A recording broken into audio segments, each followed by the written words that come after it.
session sort of follows on from the one we had last time, which was a bit of an introduction to system dynamics, and we're going to be showing you part of a model that we've been working on. I'm going to share my screen and do a couple of slides then on, if I can get this to work. In a second, bear with me. There we go. You see that? Is that working? Yes, yes. Lovely. Perfect. Okay. So for most people, living in their own home is a right and expectation, I guess. For the most vulnerable members of our society, that can be only enjoyed with the support of high quality domiciliary care. So domiciliary care is an essential component of our health and social care system, and without it, we'd really struggle. It supports many thousands of individuals to lead happy and independent lives in their own homes, but it's under immense pressure at the moment, more so than ever before, I would say. Demands and expectations are rising, recruitment and retention of staff is increasingly difficult, and financial constraints are never far away. If domiciliary care is not provided, then the effects are felt not just by those who need the domiciliary care service, but also by a wide range of aligned health and care services. So hospital beds become blocked and care home beds are overrun with patients who should be at home. There's not much accurate data around people who fund their own care, but some data from NS suggests there are around 320,000 people who require help with domestic or self-care, everyday tasks, basically. And there's also 30,000 younger adults who also require help. So it's not an insignificant amount of money that councils spend on this community-based care. There are problems with the workforce at the moment. There's around 50,000 domiciliary care workers in the West Midlands, but there's an average vacancy rate of about 10% and turnovers at 35%. It's higher in some places than others as well. So there are particular places where there's difficulty. Average pay in the sector isn't great. It's only just above the national living wage. But at the moment, the health and social care policy promotes this home first as the preferred option to enable people to live healthy, active and independent lives. The provision of domiciliary care has been identified by social care commissioners as the #1 priority and challenge to keep pace with the health and social care changes that are happening at the moment. The move towards more integrated approaches to health and care provide us an opportunity to look at things differently and to take a whole system approach to strategic planning. And so, yeah, we're delighted that the strategy unit that we've got this opportunity to work with our social care colleagues, and particularly with West Midlands ADASS, who is the Association of Directors of Adult Social Care in the West Midlands. And we've been working with them since, well, conversations about doing work together has been going on for about 2 years, but we actually started doing this project in about October this year, last year even, depending on which way you view things. And so we've been working together to explore the challenges that face domiciliary care, and also the opportunities that exist to transform and improve that service. So our aim, given that failure of domiciliary care is completely untenable, we just can't let that happen, is how I'm thinking about how do we secure its future, how do we stabilise and enhance the domiciliary care service. We've been looking at various solutions that have been proposed, increasing pay for staff, improving their training and their career prospects, or increased use of reablement services, use of different ways of commissioning for quality or for outcome-based payments, perhaps, and additional support maybe for informal care. So there's lots of potential solutions that have been suggested, but how we weigh these up and test what impact they might have is what this project aims to help us with. So we're aiming to increase our understanding of the demand drivers for domiciliary care, and to identify future implications, and to inform locally and perhaps even nationally decision making in the medium term. So we're looking at not just the impact of an ageing population, but also the dynamics of the recruitment and retention of staff, and how we deal with getting patients through the system better, basically, and into care. So the approach we've been using, we've been inspired by some work that Douglas, who you're going to hear from in a little bit, has been doing, some previous work in Northern Ireland, looking at domiciliary care there. And we came across his work and have been inspired by that. We're combining the deep understanding of social care by working with 2 local authorities to help design the model structure to begin with, and also with West Midlands ADASS's expertise, combined with Douglas's expertise in system dynamics. And we've been doing that in a collaborative initiative way, working with groups of people from different parts of the system, using a group approach to building the model, the structure, and it's a mixed group of stakeholders. So it's commissioners, it's people from reablement services, it's brokerage, people involved in the discharge pathways in hospitals, analysts that work in the local authorities and in CCGs have been involved as well. And we're currently trying to populate versions of the model at the moment with the different local authorities that are interested in giving this a try. So the model itself will explore the various challenges that face the social care sector over sort of 10 to 20 years. We might then have questions that we seek the model to answer, and there'll be things around given how highly connected the system is, how that balance of care might shift, and because we've been working with ADASS and the local authorities, it's not a black box. They understand what's under the bonnet, and they'll be using it to investigate different scenarios and to identify possible solutions to the workforce issues. But it also enables them to take more of a whole systems perspective, to work with ICS partners to get a better understanding of the dynamics of the system and how care can be a shared responsibility between health services and social care, and consider how they do a shared response and address it together. I think at that point I'm going to hand over to Douglas and stop sharing my screen.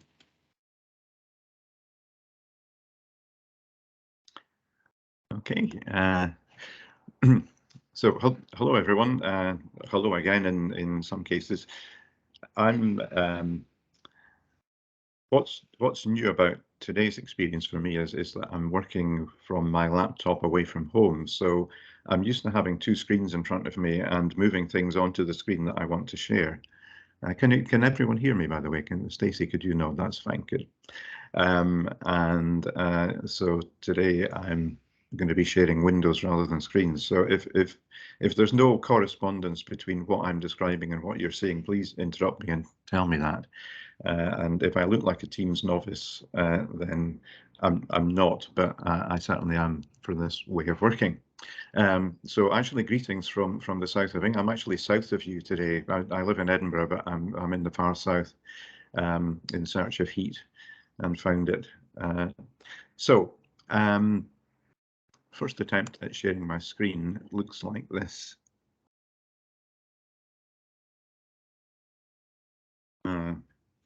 Might look like a white screen, does it?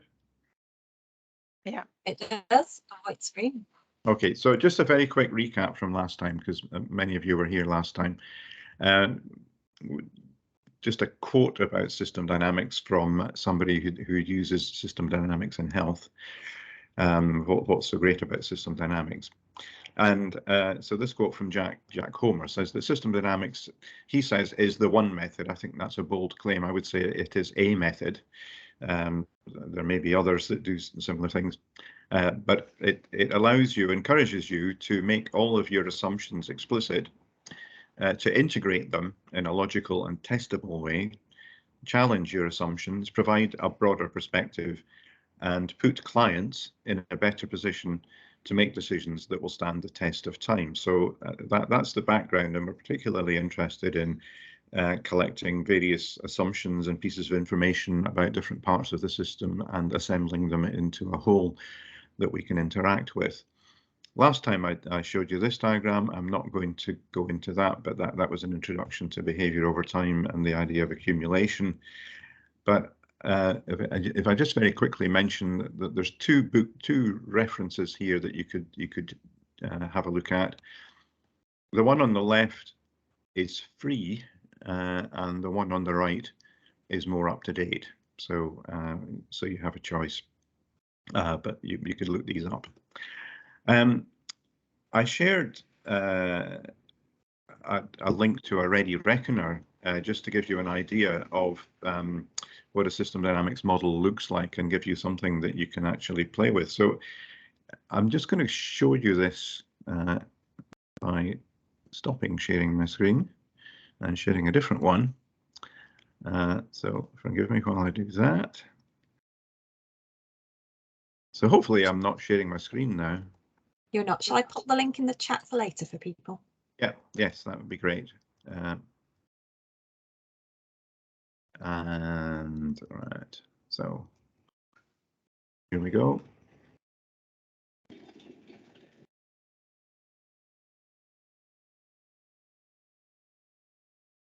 Right, and has it now appeared?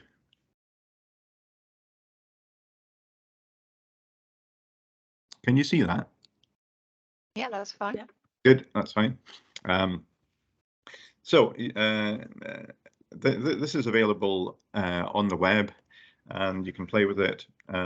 So just to explain what this actually represents, then it's describing a reablement service, and these are its main characteristics. So there is a flow of people.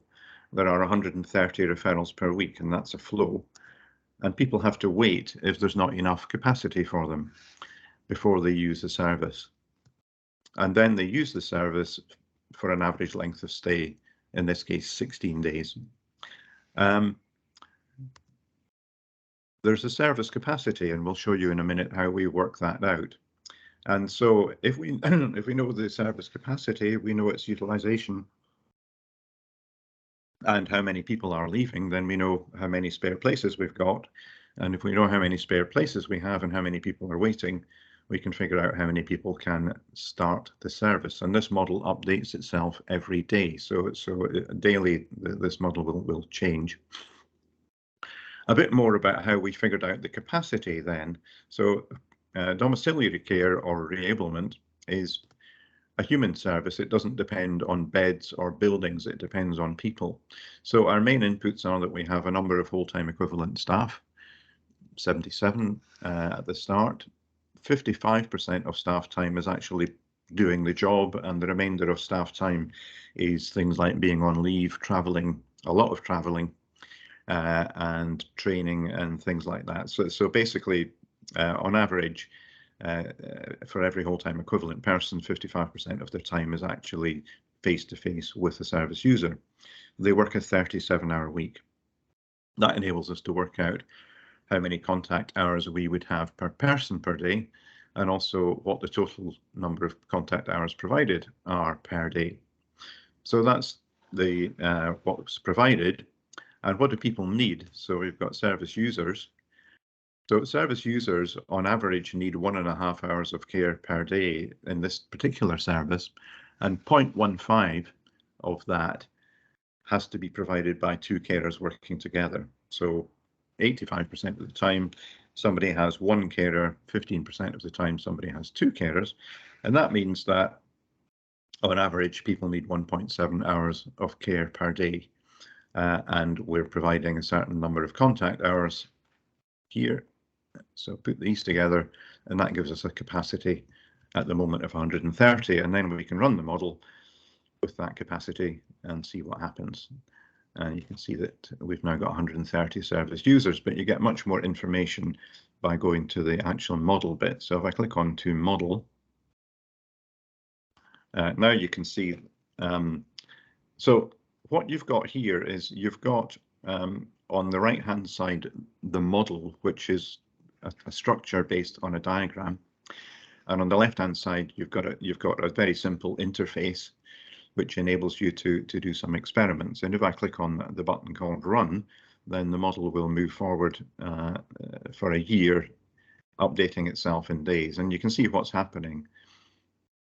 So if I pause the model at this point, you can see that the graph in the bottom is the service capacity, of that flat line there, and the dotted line is the number of service users. And actually this model starts at year 0, so we start with no service users. Very quickly we're full, and because we're full, a waiting list arises.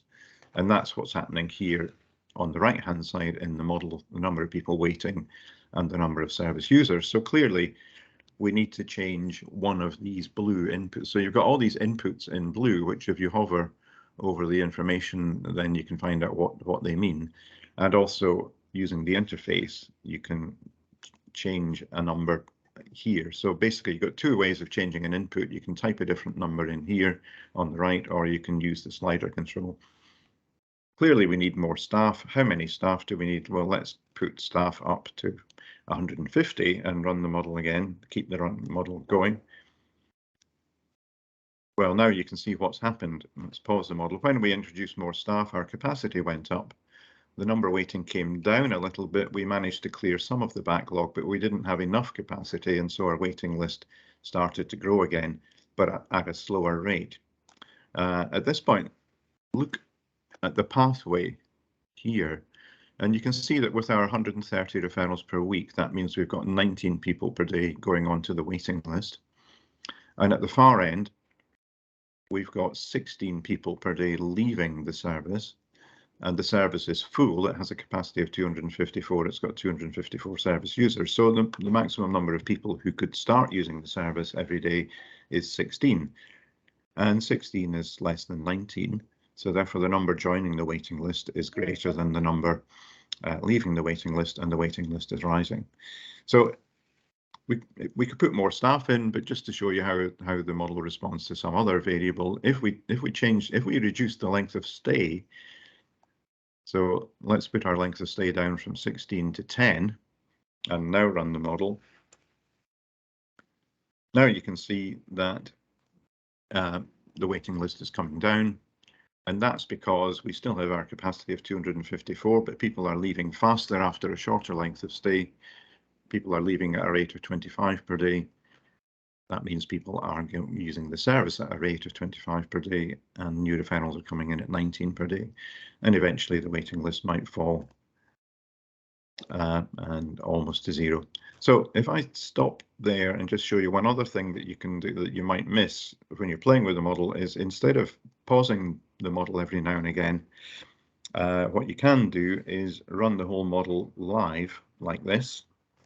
So now we've got a whole run of the model, and that's with our length of stay up at 16. So, and then you can look at the response of the model. So if the length of stay goes up, then the gradient of people waiting goes up. If we have more staff, our capacity goes up, but as long as we're full, then our waiting list continues to go up. If the number of service users at the start was different from 0, then you can see that graph there would change. So you can have fun playing with this and doing some simple calculations, but please don't plan the NHS based on this ready reckoner.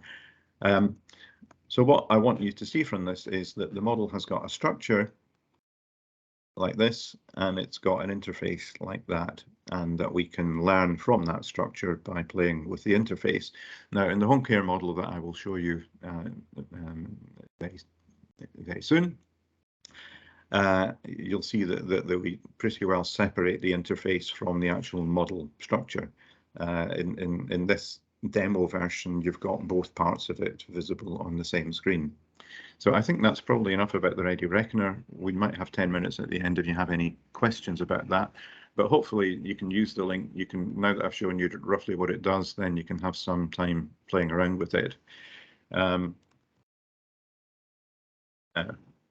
just going to move to the home care model at this point. if you let me just move things around. So please talk among yourselves, and I will get that done.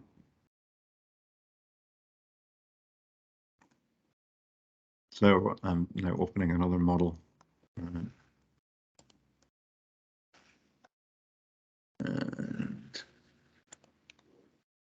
nearly there.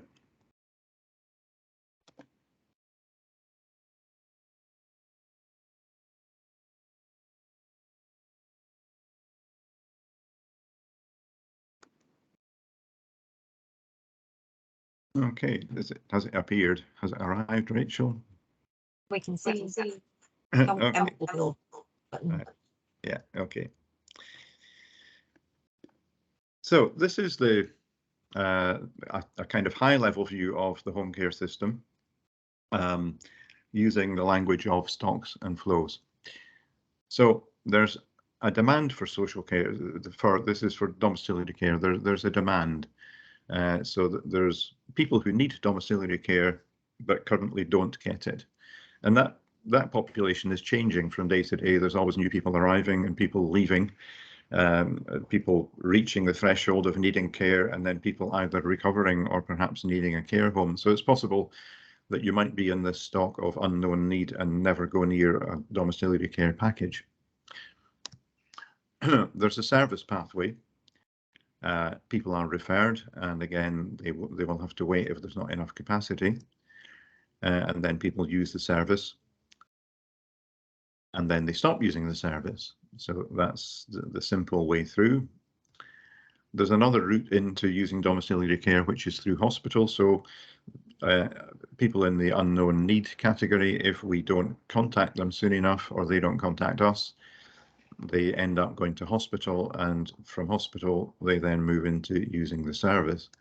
And it's also possible that people who wait a long time at home for a care package, these people there might also be admitted to hospital while they're waiting.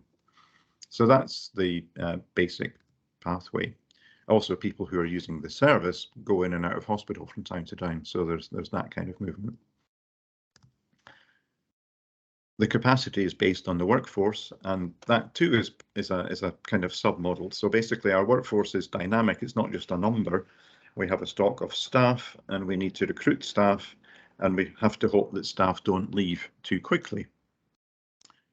And one of the ways that we influence that is looking at the labour market and looking at competitive rates of pay.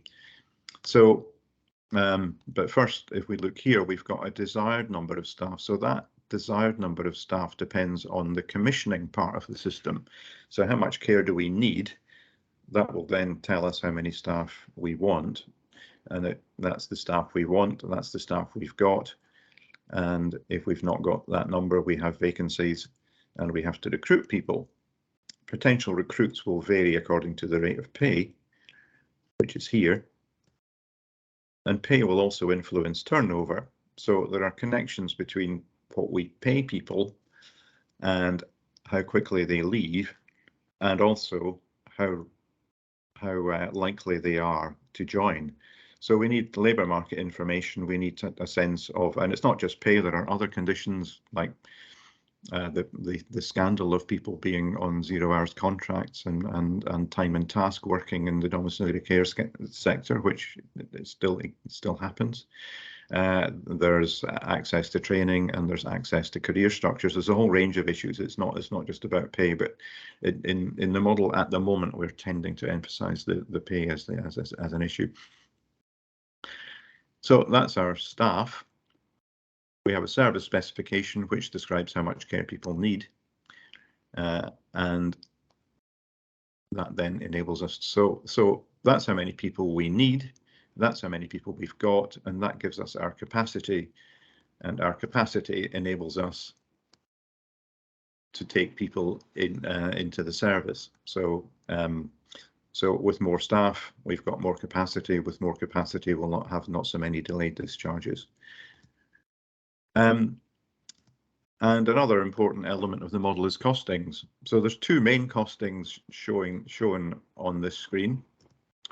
One is the cost of care, which is primarily based on the cost of staff plus a number of overheads, but it's a bit more complicated than that. There's also travel time, training time, and so on. So we're aware in the West Midlands, ADASS is doing a lot of work on the costings and the commissioning aspect of that. So the cost of care, but we've also got the cost of having people in hospital who don't need to be there, the cost of delayed discharges. So two costs, and put them together. And when I say whole system cost, I mean the whole system in terms of the cost of care and the cost of delayed discharges.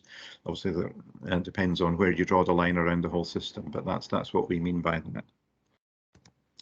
And so that is a description of the main elements of the model. We've got a population of people who need care here. We've got a service pathway which is designed to do certain things. We've got a workforce module here which is interested in how we recruit and retain staff. And then we can figure out the cost implications from what's happening in these parts of the system. And we can unpack this in a bit more detail. So if we looked at demand in a bit more detail, then we could say that the nature of the demand is that we're focusing here on the older population rather than the young people with disabilities who, as Stacey has already said, use the service. So typically, as people are moving towards the last 10 years or so of their lives, people are old but live independently. And some people die at the point where they're still living independently, perhaps of an acute condition or an accident. But dependence increases and some people need help to live at home, and some people die at that stage, and other people move on to a further stage of not managing at home and needing a care home and being in a care home. And so there's this kind of population structure that we're interested in, and we're interested to find the kind of data that we would need to populate that. One data source we came across was the ELSA, the English Longitudinal Study of Aging, and it looks slightly differently from these categories, but it's the same basic idea that in the older population, people go through stages of being independent, having a low level of need, a medium level of need, and a high level of need. And that's ELSA. And I've added to that, I've split high into high and very high. And basically what this means is low means that you need help with bathing or showering, you have some difficulty with moving large objects. Then medium would be needing help dressing and needing help to prepare meals. And high dependency would mean needing help with using the toilet or being bedfast or chair fast, problems with continence and help dressing. And then very high would be needing institutional care rather than domiciliary care. And clearly there's not a definite boundary between this. Some people will prefer to get a very high level of care package and remain at home. Other people might prefer to be in a care home. And there are all sorts of other factors about costs and the continuing debate about how we fund social care. And again, it features in the current contest to be leader of the Conservative Party, where people are making various statements about national insurance, which was supposed to unlock this amazing source of funding. So watch out for that issue in the Conservative election competition contest. See how much coverage it gets. But enough politics for the moment. The service pathway is a bit more detailed because it includes. I'll just quickly go through this. It includes reablement. So that's roughly what the service pathway looks like.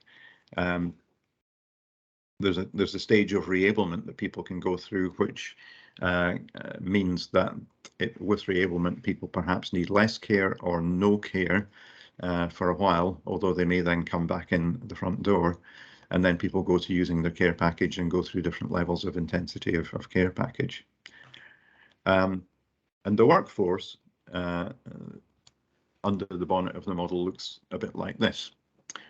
So we've got care workers, and care workers provide a service capacity, as we've seen. We have a requirement for a number of care workers, which is here. And let's fill in the diagram. So we can work out how many how many workers we need, and how many we've got, and how many are leaving, and that gives us our vacancies, and that gives us our need to recruit people. So that represents people who are being recruited. That means that they are on their way in, but they've not started their jobs yet. So that's hiring and then starting work, or the flow is there. And then there's the potential workforce. That's people who would consider working in social care, and they're a subset of the labour market. So there's the wider labour market here, and then some people in the wider labour market would be interested in working in the care sector if we only knew who they were. And then the influence, as I say, I've emphasised pay here. So we've got rates of pay, and we've got something called pay attractiveness, which, based on information from Skills for Care, depends on how close pay is to the pay at the 25th percentile, which could be different in each local authority. So there's something about being around the 25th percentile that seems to make it more attractive to work in social care rather than work in, say, hospitality or retail or other jobs around the minimum wage. The more attractive the pay is, the lower the turnover rate, the slower people are at leaving, and the fewer the vacancies. But also, with more attractive pay, we can attract the attention of more people in the labour market, and so and also it might take us less time to recruit.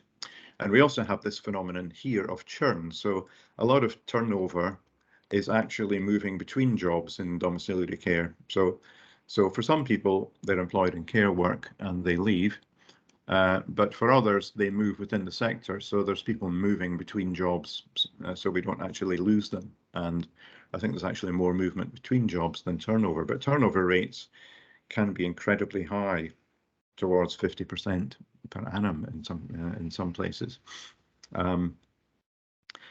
So if we put all these things together,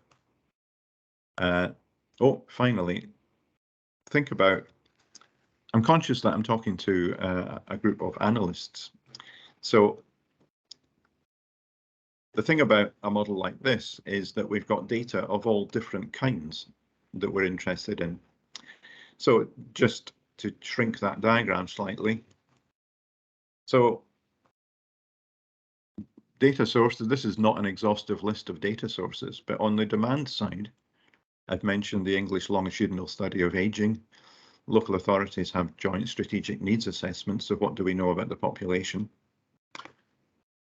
For the service pathway, we need service user flow data, and that's proving to be quite a challenge to local authorities, I think partly because although they commission most of the domiciliary care, they don't necessarily provide it, and therefore the flow of service users is a tricky one, and also the flow through the delayed discharge piece. So delayed discharge data in the pandemic became a bit of an issue, no longer reported, and therefore trying to find out the numbers for this part of the model proves to be actually quite challenging. In terms of the service specification, that would be how many hours of care a week people might need, these kind of things. Then we would rely on data from commissioners and also from the brokerage part of local authorities. And then on the workforce, because the local authority is not the employer, then it's not so straightforward to get this from local authorities. The main source we have and collaborators on the project are Skills for Care, the Sector Skills Council for Social Care, and they have a regular survey of the social care sector with all kinds of data about staff turnover, wages, a whole range of things.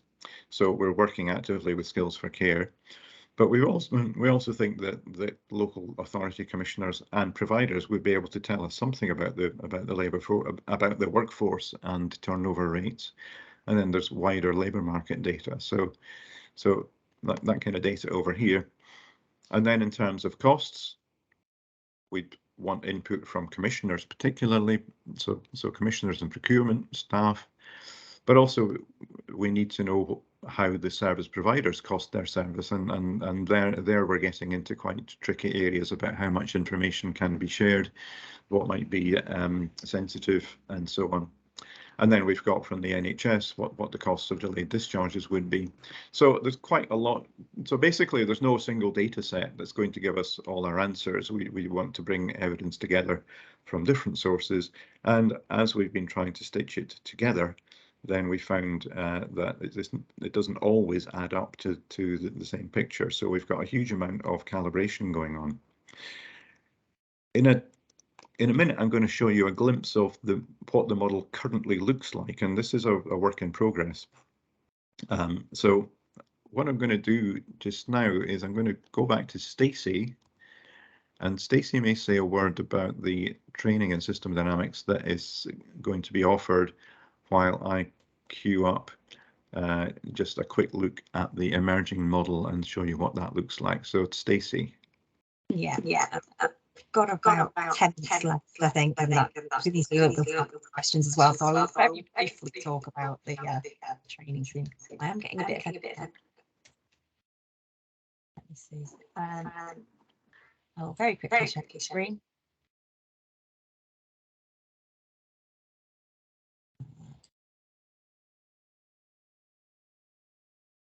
You see that? Lovely. Okay.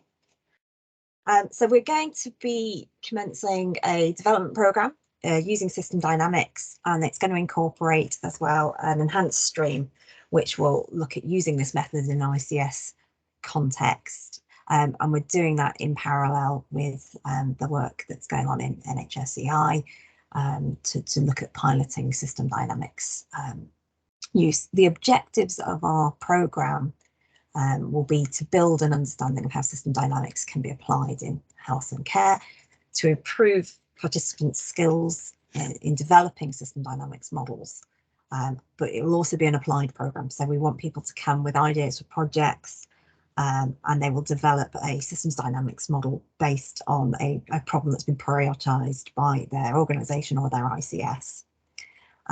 We then, through the program, will support them to develop that model, and they will use that model to then support the system to develop insights and understanding of potential solutions. We've got some longer term aspirations around creating analytical capacity to undertake system dynamics projects and developing a community of practice to support each other. I'm going to very quickly move on to just tell you a little bit about the content.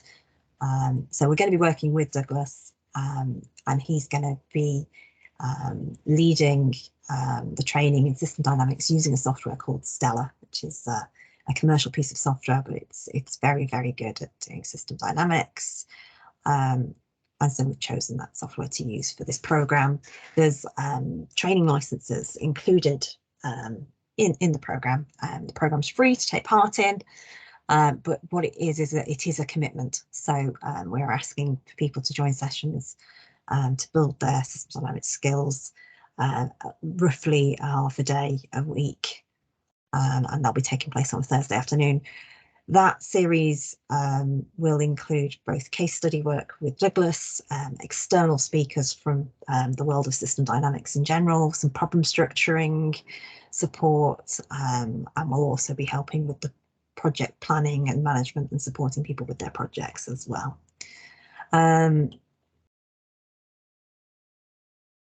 We will be also trying to give additional support to our ICS participants.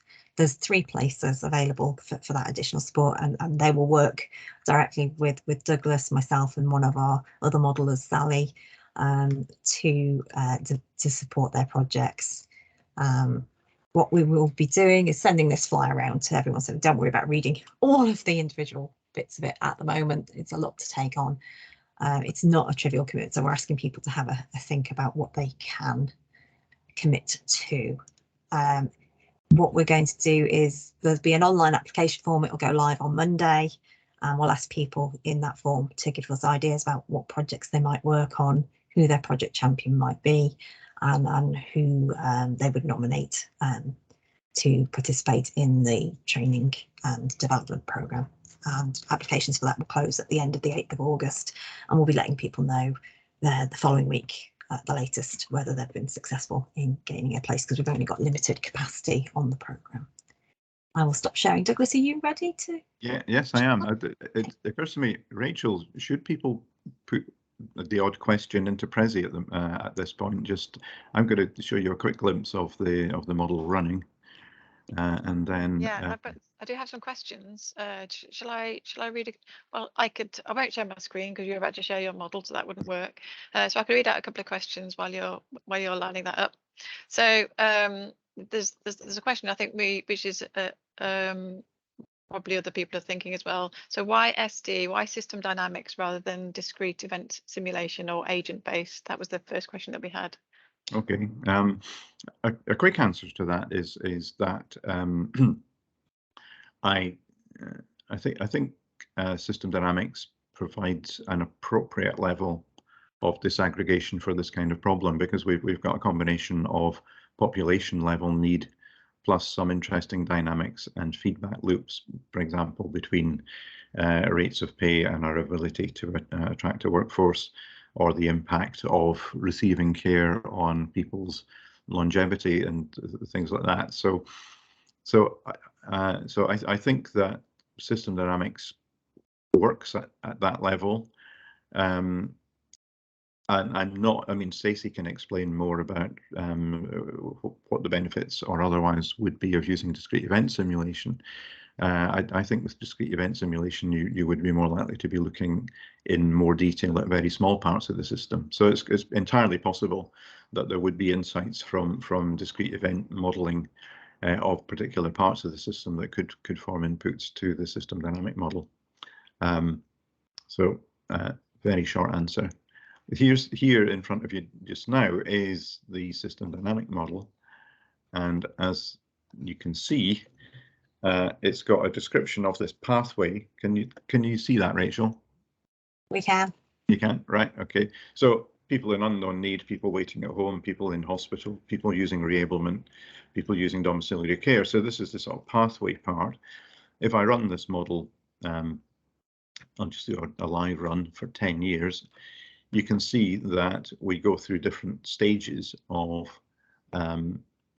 people waiting, and then waiting lists reducing and then going up again. The reablement capacity is mostly full, but that grey area there, so it shows a period when reablement was slightly underused. And the domiciliary care system, in terms of people, where red would be the people who are most in need, amber people in medium need, and green people in a low level of need. And we do have people waiting. So if we move to the workforce part, the capacity comes from the workforce.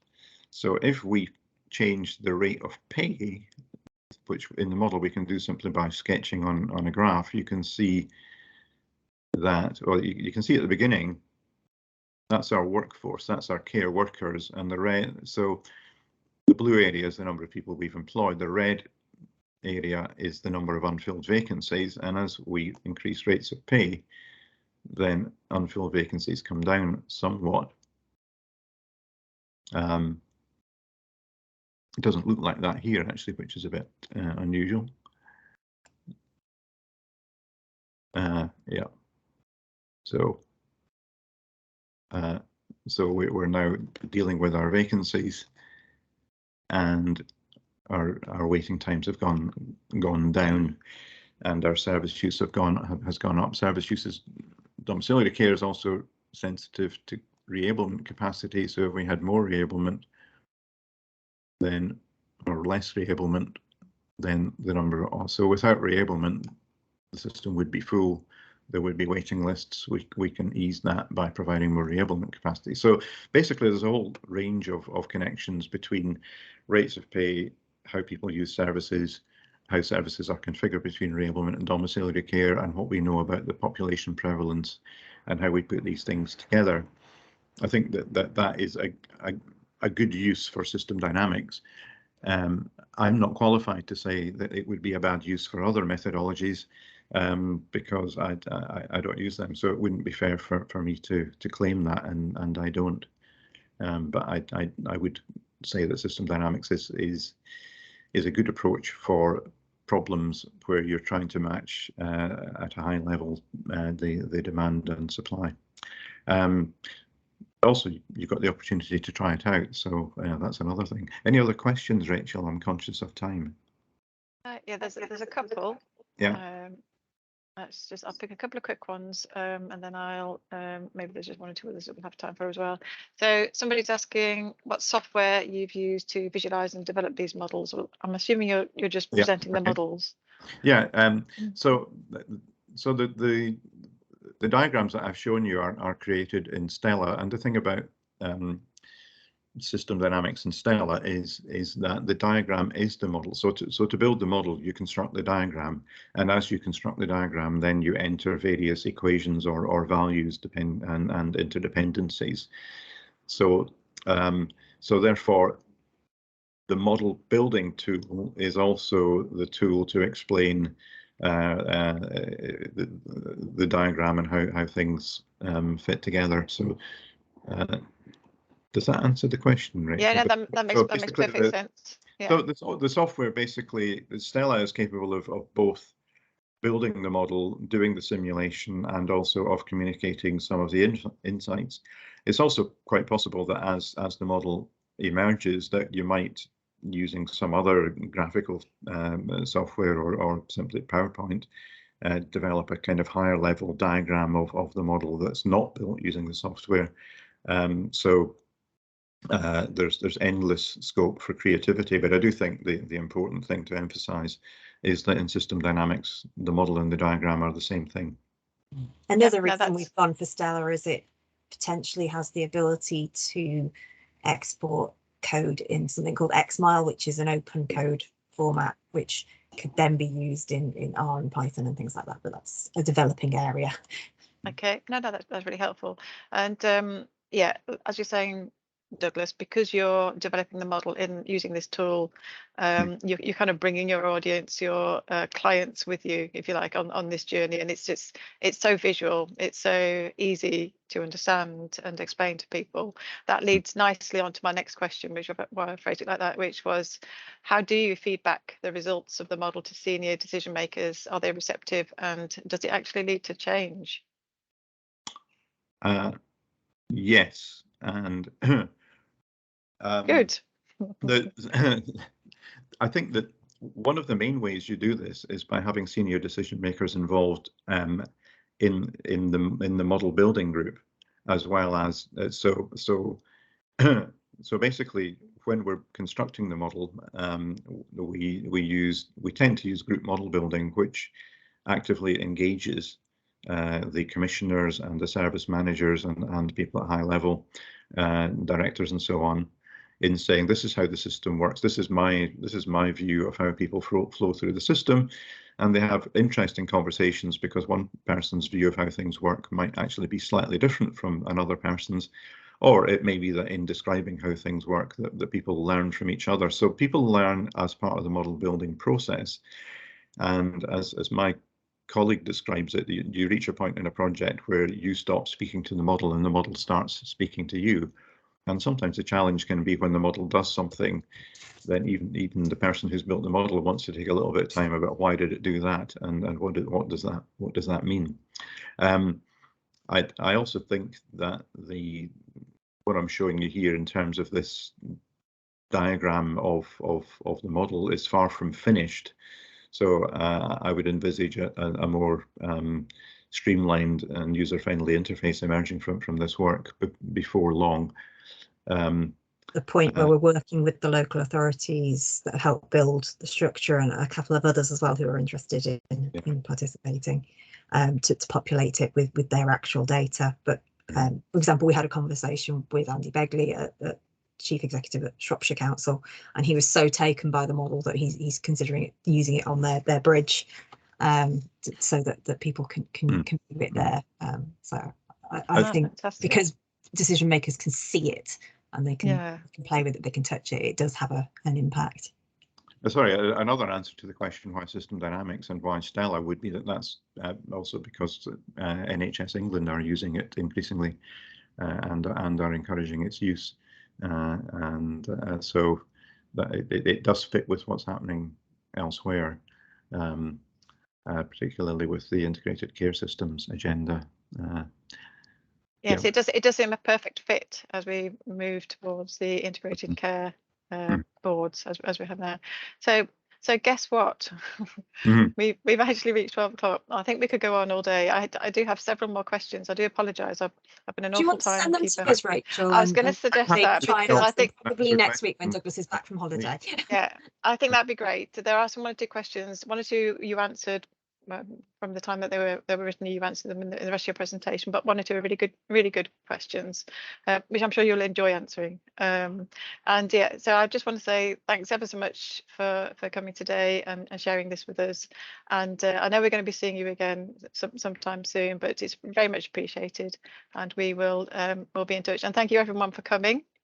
Look out for the more information about the training opportunity that Stacey was talking about.